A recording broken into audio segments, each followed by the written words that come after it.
Welcome back after this short break. We're thrilled to start this first session on leadership in museums and cultural organizations with one of the top professionals in her field, a distinguished scholar and futurist, I love using this word, Vice President of Strategic Foresight and Founding Director of the Center for the Future of Museums at the American Alliance of Museums. Please welcome Elizabeth Merritt, who will give us a talk on leading museums to an equitable future, sharing wealth and power. Hello, and welcome to the session, Leading Museums to an Equitable Future, Sharing Wealth and Power. I'm Elizabeth Merritt, Vice President of Strategic Foresight at the American Alliance of Museums. My other role at the Alliance is as Founding Director of our Center for the Future of Museums. CFM was created about a decade ago as a think tank for the museum field. It's our job to help museums think and plan in a longer time horizon, to envision preferred futures and to realize that through their actions, they can influence the course of that future and change the world for the better.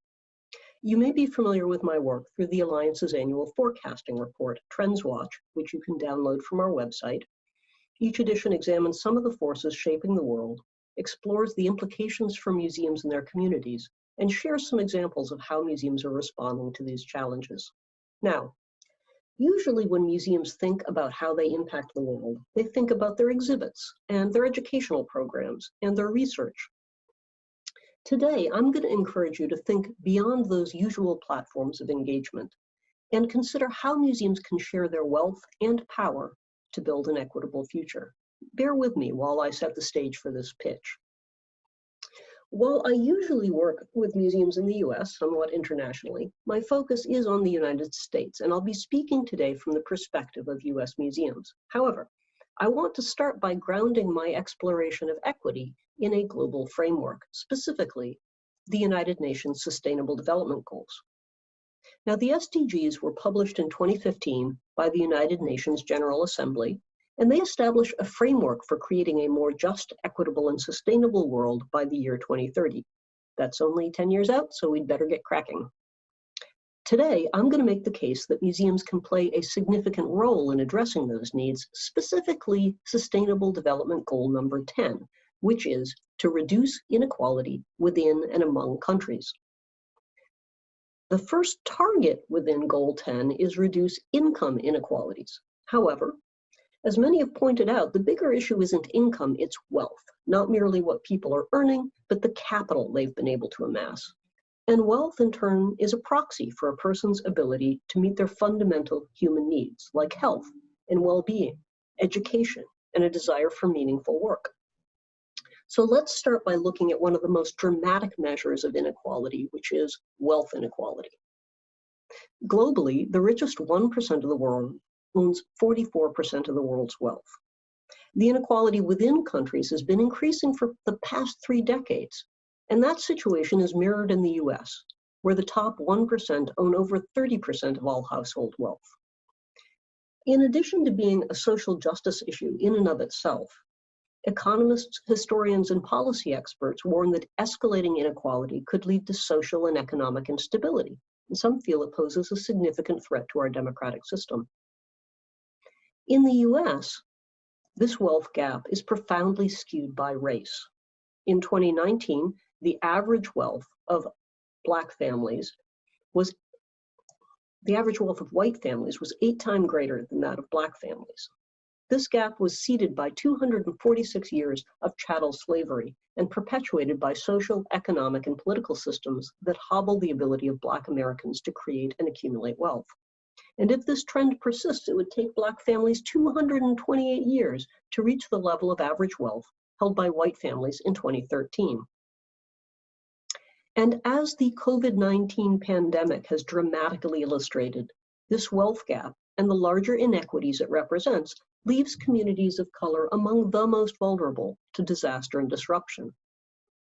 The Black Lives Matter protests that erupted across the country and across the world this past summer were sparked by the rising toll of Black people killed by the police, but they were also fueled by the greater death toll being inflicted on people of color due to systematic inequities that leave them at greater risk of unemployment, exposure, and inadequate medical care. Black and Indigenous Americans have had experienced the highest death rates from COVID-19 and are suffering disproportionately from wage and job loss. Now, before you begin to think I'm straying too far from the world of museums, I want to stop and draw your attention to the fact that museums contribute to and perpetuate racial inequity. We do this in very specific ways, such as the racial inequities in hiring and pay. In the U.S., museum leadership is overwhelmingly white. 93% of museum directors are white, and this is probably due in part to the fact that most museums in the U.S., the board of trustees hires the director, and 90% of museum board members are white. In fact, 46% of museum boards are entirely white. Museums also perpetuate inequity through their control of cultural patrimony, thereby controlling how people are represented and often depriving them of the power to tell their own story. So, for example, according to a 2007 UNESCO forum, 90 to 95% of sub-Saharan cultural artifacts are housed outside Africa. Many, like works from Benin, were taken during the colonial period and ended up in museums across Europe and North America. And as the 2018 Savoy-Sarr report on African art restitution notes, this deprives the youth of Africa of their cultural memory. And as they have limited control over their own heritage, this also limits their power to envision and control their future. Now, calls to address inequities in collections has created pressure to provide restitution by returning illegally or unethically appropriated material to their cultural of origin. On a broader social stage in the US, efforts to confront the economic legacy of racism has taken the form of calls for economic reparations. Estimates of what it would take to compensate the descendants of enslaved people, which is roughly 30 million individuals, range from $4.7 to $17 trillion. There have been some efforts on the part of individual philanthropists and foundations and state governments to address this issue. For example, California just enacted a bill to establish a task force to sketch out what reparations to Black people and descendants of enslaved people would even look like in that state. But as difficult as they would be to enact, financial reparations alone would not be enough to reset the balance of equity. And a teaser, in case you're again wondering what this has to do with museums, the reason that financial reparations aren't an adequate solution in and of themselves also hold a clue as to how museums could play a part in real progress towards equity. So, why isn't money enough? If one could theoretically redistribute wealth completely equitably, why wouldn't that create an equitable future? Well, remember I said earlier, wealth is a proxy for the things that really matter, for health and education and meaningful work. Well, that relationship is circular. Wealth is also created by and sustained by those advantages. Let me share a piece of recent research that illustrates that dynamic. So in this research, researchers mined online archival records to track the financial fortunes of former slaveholders after the U.S. Civil War. And what they found was slaveholding families whose wealth was completely destroyed after emancipation regained their economic prosperity in one generation. The wealth shock researchers concluded that the primary force driving the economic recovery of slaveholding families were non-financial assets, principally social networks that provided access to jobs and advantageous marriages and other economic opportunities. Slaveholding families rebounded, in other words, because redistribution of wealth does not in and of itself alter the structural inequalities that gave rise to wealth inequality. As Marina Gorbis, director of the Institute for the Future, points out, wealth is built on a complex web of assets that include social connections, access to capital, knowledge, education, and political power. As she puts it, to build an equitable world, we must create equitable access to assets. Gorbis goes on to describe what she calls universal basic assets, the resources every person needs to safely live, learn, heal, and grow into the best version of themselves.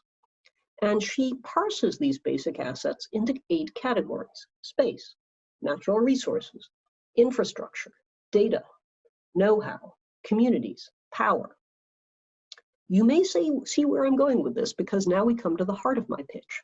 This is why museums can play a significant role in building an equitable world.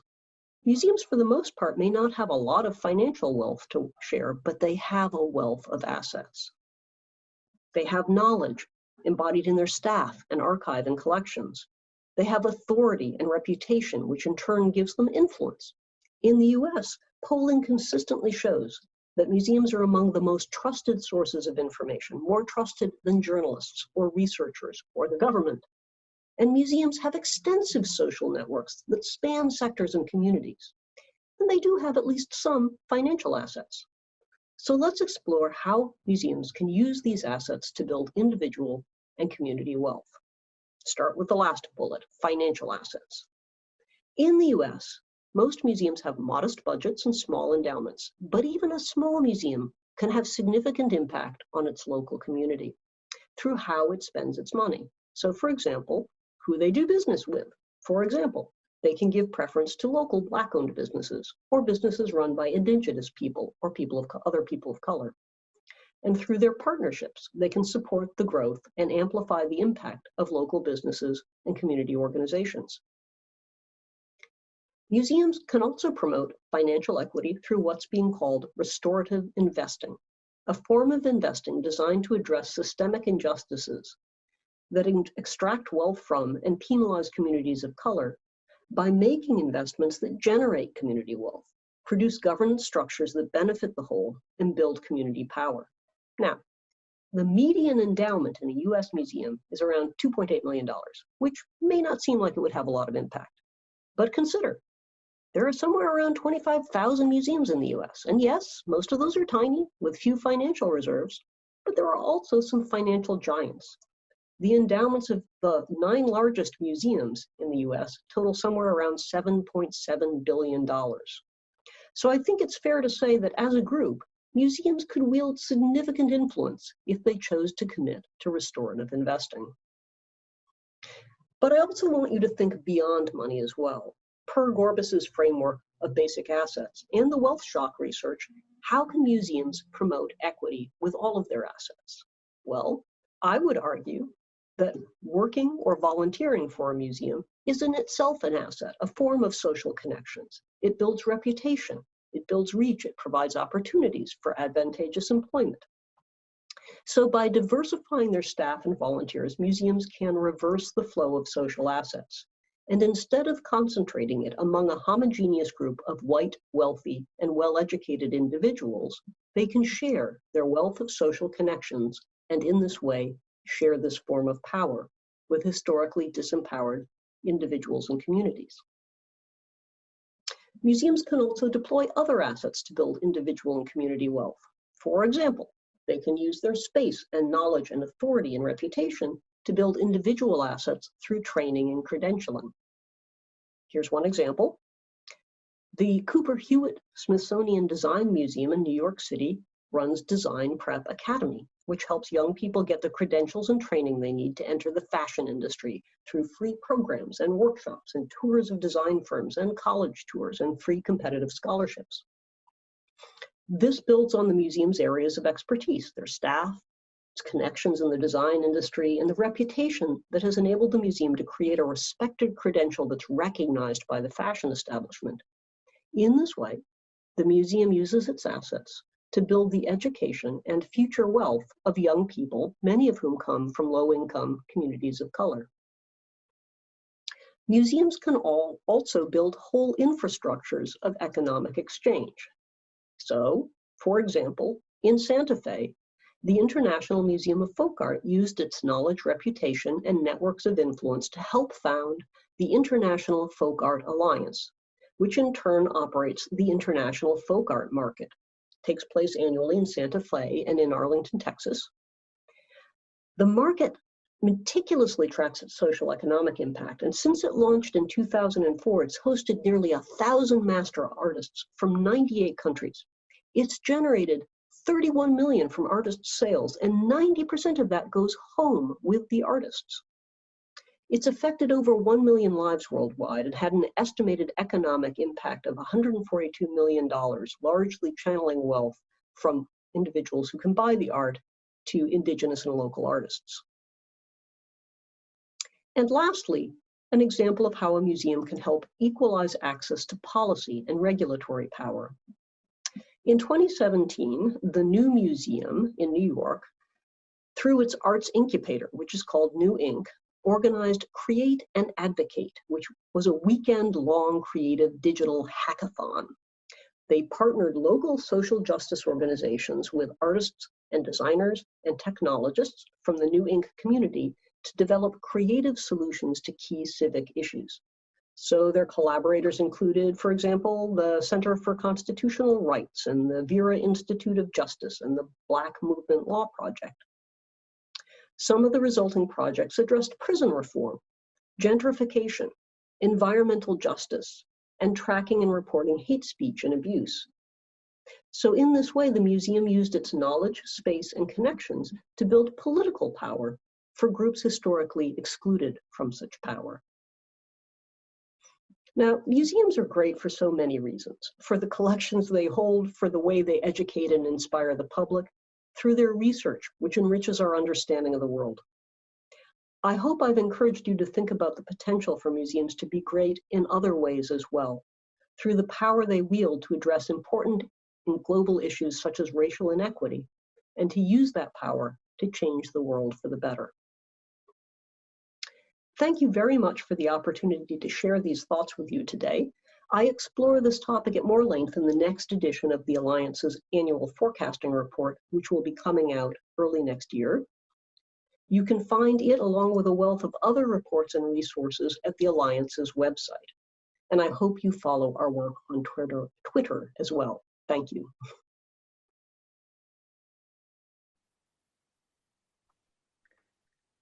Thank you very much, Elizabeth. And actually, we're very happy to welcome here live with us, Elizabeth Merritt. Elizabeth, can you hear me? Yes, I can. Thank you so much for having me with you today. It has been wonderful to listen to you. Actually, I have to say I've listened to your talk quite a few times, and it's never enough. I have a lot of questions to ask for sure myself. Let's see what our audience has. Let me see if we have any questions. Please, and now I'm talking to our audience, do write your questions in the question space or in the chat box even, and do it even while you're listening to the talk so that we have time to raise the questions the 5 minutes we have after the talk is finished. Here, what are some practical steps, Elizabeth, that cultural leaders can take to change the internal racial balance in their cultural institutions? That's a wonderful question. Thank you. I think that one thing that we can start with is re-examining the assumptions about the necessary credentials for getting a museum job. Because when those credentials are assumed to be academic, we inherit all of the limitations and filters that make it harder for a diverse set of young people to get an education and assume student debt and pursue higher education degrees. So I think it would be a lot easier for museums to have a staff that reflects their community if they hired bright, interested, intelligent people and then provided on-the-job training and support for on-the-job higher education after they're employed. Thank you very much, Elizabeth. So it's a matter of the organizational structure, basically, and of having within their mission for the institutions diversity and inclusion. Yes. Yes. Same thing about the mentality and the policy. And I was going to ask about the SDGs. Do you know of examples of museums or overall from the Alliance of Museums of, so to speak, guidelines into how to incorporate the SDGs in the museum policy, in the museum mission? Actually, there's wonderful examples of that internationally. And I recommend that people Google an essay by Jasper Visser, who is based in Amsterdam, because he wrote a great essay about museum work and the Sustainable Development Goals. I think the area in which museums have made the most collective progress is towards green, sustainable energy and operations. There is a movement called We Are Still in support of the Paris Climate Accords, and museums from around the world have signed on to voluntarily abide by the accords, whether or not they are situated in a country that has formally agreed to implement those recommendations. Mm-hmm. Continuing on the SDGs, I have a question by Cristina Deligiani from the EPLO Institute for Sustainable Development. And she says, given the reference to the SDGs at the keynote, is there a niche opportunity for impact investing in the museum world and the creative industries at large? Absolutely. And again, I'm going to refer you to the Center for the Future of Museums blog, where in the past 2 years, we've hosted 3 or 4 guest essays specifically about sustainable and impact investing and how museums can work with their boards to adopt investment policies that promote various social goods, whether it's reducing negative environmental impacts or promoting social benefits. I think the good news is when you dive into the literature about performance, at worst, it seems to be that impact investing and sustainable investing portfolios can perform equally well as portfolios that aren't oriented towards specific social or environmental ends. And there's some evidence they perform better. So there's no excuse to do it from the point of view of fiscal responsibility. Okay, because this is almost answering another question by Catherine Devine from Microsoft, who's asking, what will it take to make this shift in museums? So what is it that they have to do? I'm glad you asked that, Catherine. Thank you so much. I think that the shift starts at the top, and I realize the governance structure of museums varies around the world, but in the US, this would begin with the board of trustees for the most part. I think sometimes museums limit their ambitions by looking too soon at just their mission and their traditional activities. Like, how can we have a really great art exhibit? That's fabulous. But if you start with the question, how will the world be a better place in 100 years because our museum existed?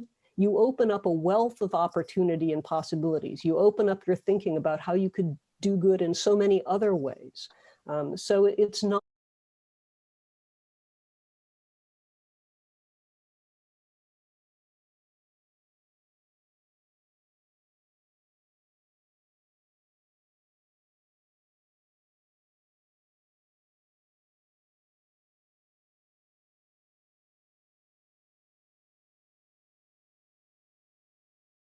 listen to similar ideas as well. One more question, and it might have to be the last one, by Betty Tsagarestou. I wish Greek museums, in collaboration with other stakeholders such as libraries, universities, creators, tech hubs, designers, futurists, to initiate programs of innovation and transformational leadership, bootcamps, residencies, prototyping communities that will build upon the experiences of Cooper-Hewitt's Design Museum, for example. Actually, this is a comment. Yeah, I'll just say yes. I'll upvote the comment. Yes. And actually, I was going to ask, which is related. You told us last about the Create and Advocate program of the new museum. Yes. How do they ensure continuity? Or do they implement such ideas? Well, this is a very good question. And it relates to a broader issue of sustainability, because often museums do good things that are one-time things. You know, we got funding from a foundation, so we did this, yay! And now we're not doing it because the funding went away. So at least in the United States, and I think increasingly around the world, because museums don't have robust government support, and in many areas that government support is decreasing, we are doing a very difficult act of both finding how we start and initiate these wonderful projects and then building a sustainable income stream so that they don't immediately go away. And in the US, for better or worse, that is often because when you have like a startup that has a great idea for doing good work, they manage to turn it into a business that both wants to do social good but makes enough money to support that good. Because it's either that, or you find an initiative that has an enthusiastic community of volunteers willing to keep it going. But that's very tenuous, you know, because if the volunteers don't have enough time or you can't find enough skilled people, that might die away just for lack of enthusiasm and support. So that's a great issue, and I'm glad that you raised it. It's not just about starting good work, it's about making sure it has a business model that can keep it going. Exactly. And this, I think, is an issue around the world, whether you have funding from a European program or whether you find a big sponsorship. There's always the issue of what next and how we will keep this going. Yes. We've had this for the CoMuseum as well, which is a small baby project, but still. Anyway, thank you so much, Elizabeth. I'm really sorry we have to leave you so quickly. Everything is going online. If we were there, maybe we would keep you more. Well, I'm going to go look on Twitter to see if anybody has added comments or questions there, so we can continue the conversation online over the years. Excellent. I was going to ask whether they can find you there. Thank you very much, yes, Elizabeth. I'll be watching the CoMuseum hashtags. Take care. Excellent. I look Thank forward you to very the rest much. of the conference.